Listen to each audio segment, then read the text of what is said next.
Good day sa inyo mga paps. So, meron tayo ditong customer, Miu Salty. So, magre-repack tayo dito ng siya kasi yung play niya hanggang dito na lang. Halos 2-inch drop na yung ano niya. So, ito yung play niya. Malalim na talaga, tsaka malagutok.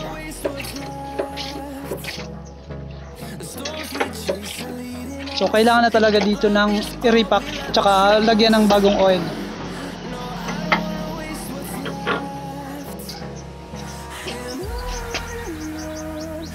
So ayun na nga mga paps, nabaklas na natin yung gulong sa harap. So gamit lang kayo ng 14mm na socket or open wrench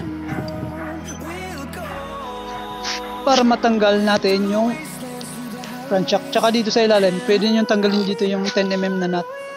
Tsaka dito 14mm. So hindi na kailangan tanggalin pa niya yung side fairings tsaka yung harap ng tapalodo kasi pwede namang ano dun sa loob, madukot. So ito yung play niya, napakalalim na talaga. Kita niyo naman dun sa may guhit. Ito halos 2-inch drop na siya, parang sasayad na yung gulong sa tapalodo.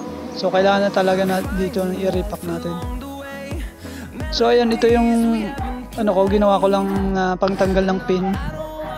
Kasi wala ako nung pangtanggal ng talaga dito yung in-order sa Shopee. So kaya gumawa na lang ako dito sa may mesa ko. Dinidiin ko lang tsaka tinatanggal lang ko.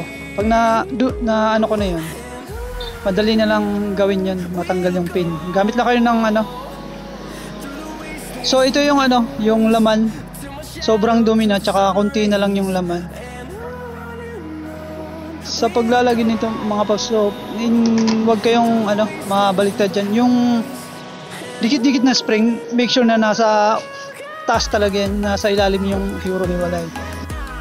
So ito na yung niya, yung front shock niya. Gamit lang kayo dito ng ng Allen wrench, yung yung number 10 tsaka number 8. Number 10 yung sa loob, tsaka number 8 yung sa ilalim. So ayan na mga paps, natanggalan natin. Tapos ito, linisan nyo ito bago kayo maglagay ng bagong oil. So gagamitin ko ditong oil mga paps, yung pang change oil, yung 20W40 para mas maganda yung play niya, mas malapot. So ito yung dati niyang play, napakalalim na talaga pag binabounce mo siya. Tsaka ito naman yung niripa ko na isa. Maganda na yung play niya, halos 1 inch na lang yung drop at maganda yung bounce. So ito yung level ng niya, 1 inch yung ito. Tsaka yung sa dati is So titestingin na natin to mga paps. Okay na to, naripa ko na. So ayan na nga, naging smooth na yung play niya.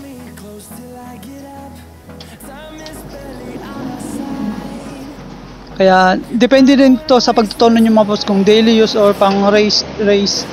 Dito pang daily use kasi to, kaya ito lang ginamit ko. Sinunod ko talaga yung level ng paglalagay ng oil sa front shock.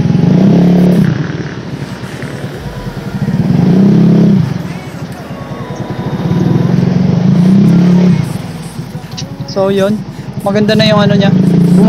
Nagbabalik siya ng smooth pataas pag nag-trap siya, pag nag-brake ka. So yun, napakaganda na. So hanggang dito lang mga paps, basic lang tutorial dito. Sana yung natutunan kayo sa pag-DIY o sa customer niyo. So maraming salamat mga paps.